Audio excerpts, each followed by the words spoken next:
अस्सलामुअलैकुम स्टूडेंट्स। आज हम चैप्टर नंबर 4 स्टार्ट करने जा रहे हैं जिसका नाम है पीरियोडिसिटी ऑफ एलिमेंट्स। स्टूडेंट्स, इस पिक्चर को देखें, ये मॉडर्न पीरियोडिक टेबल की पिक्चर है, ठीक है, जिसमें एलिमेंट्स जो है वो टेबुलर फॉर्म में अरेंज है। तो ये एलिमेंट्स जो हैं वो क्या अचानक डिस्कवर हो गए या इनको इस तरह से अरेंज क्यों किया गया, इसके पीछे पीछे कौन से रूल्स अप्लाई किए गए हैं, ये सब कुछ हम इस चैप्टर में देखेंगे। तो हम सबसे पहले इसकी हिस्ट्री पर बात करते हैं।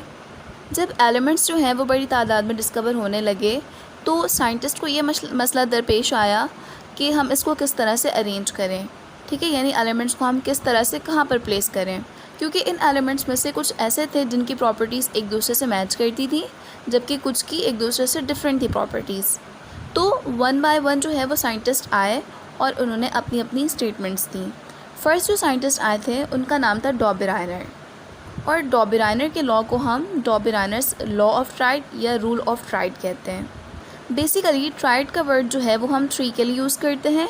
डॉबेराइनर ने जो स्टेटमेंट दी इसमें कहा, central atom of each set of tried had an atomic mass almost equal to the arithmetic mean of the atomic masses of other two elements।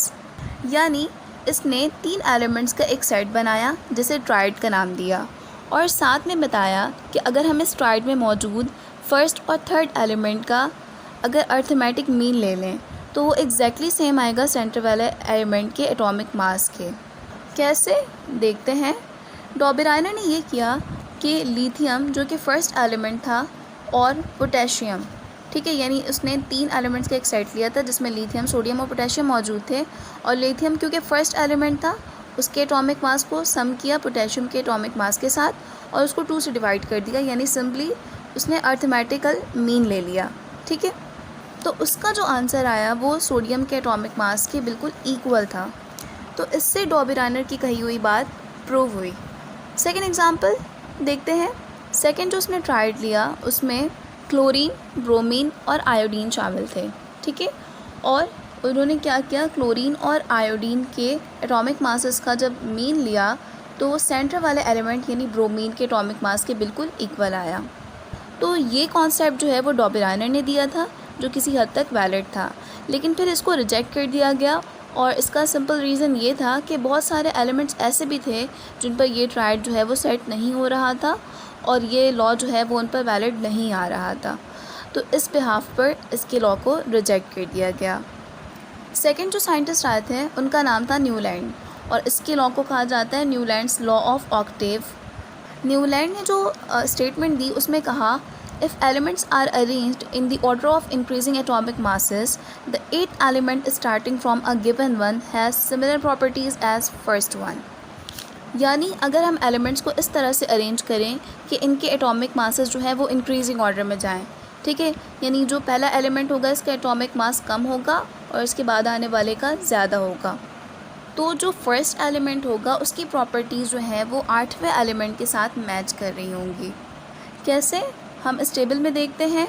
Students देखें, इसमें हमने एलिमेंट्स लिए हैं और उनके एटॉमिक मासेस को मेंशन किया है। तो लिथियम फर्स्ट है, इसके बाद बेरिलियम, बोरॉन, कार्बन, इसी तरह से फर्दर प्रोसीड कर रहे हैं, ठीक है, और इनके मासेस जो हैं वो भी गिवन हैं और वो इंक्रीजिंग ऑर्डर में है।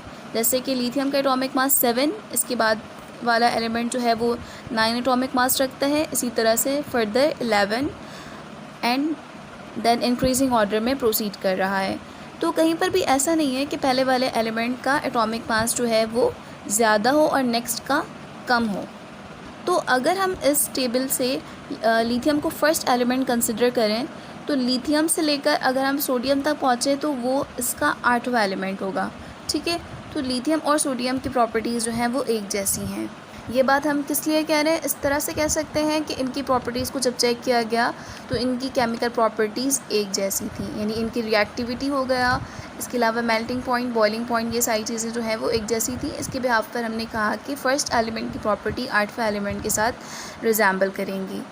इसी तरह से अगर सोडियम को हम फर्स्ट एलिमेंट कंसिडर करें और उससे काउंट करते हुए हम उसके 8वें एलिमेंट तक पहुँचे यानी पोटेशियम तक, तो उसकी प्रॉपर्टी भी एक जैसी है, ठीक है। इसी तरह अगर हम सेकंड मेंबर बेरिलियम लें तो बेरिलियम से अगर हम मूव करते हुए मैग्नीशियम पर आएँ तो 8वां एलिमेंट है ये। तो बेरिलियम एंड मैग्नीशियम की प्रॉपर्टीज़ भी एक जैसी हैं। इसी तरह से मैग्नीशियम से होते हुए अगर कैल्शियम तक हम पहुँचेंगे तो हमें नज़र आएगा कि बेरिलियम, मैग्नीशियम और कैल्शियम की प्रॉपर्टीज़ जो हैं वो एक दूसरे से मैच करती हैं, रिजेंबल करती हैं। तो बेसिकली यहाँ से जो कॉन्सेप्ट अराइज़ हुआ था पीरियोडिसिटी का, यानी पीरियोडिसिटी जो है वो एक कॉन्सेप्ट है और इसका मतलब ये होता है कि प्रॉपर्टीज़ का रिपीट होना। तो न्यूलैंड ने जो ये कॉन्सेप्ट दिया था वो किसी हद तक एक्सेप्टेबल था, लेकिन फिर इसे रिजेक्ट इसलिए कर दिया गया क्योंकि ये स्टार्ट के 17 एलिमेंट्स तक तो वैलिड था, लेकिन इसके बाद जो एलिमेंट्स डिस्कवर हुए उन पर ये रूल एप्लीकेबल नहीं था। इसके अलावा न्यूलैंड के लॉ का एक हम कह सकते हैं कि ड्रॉबैक ये था कि इसने अपने इस टेबल में हाइड्रोजन को शामिल नहीं किया था और हाइड्रोजन के बारे में कोई इन्फॉर्मेशन नहीं दी थी। तो इन रीज़न्स या इन वीकनेसेस के बिहाफ पर इसके रूल को रिजेक्ट कर दिया गया।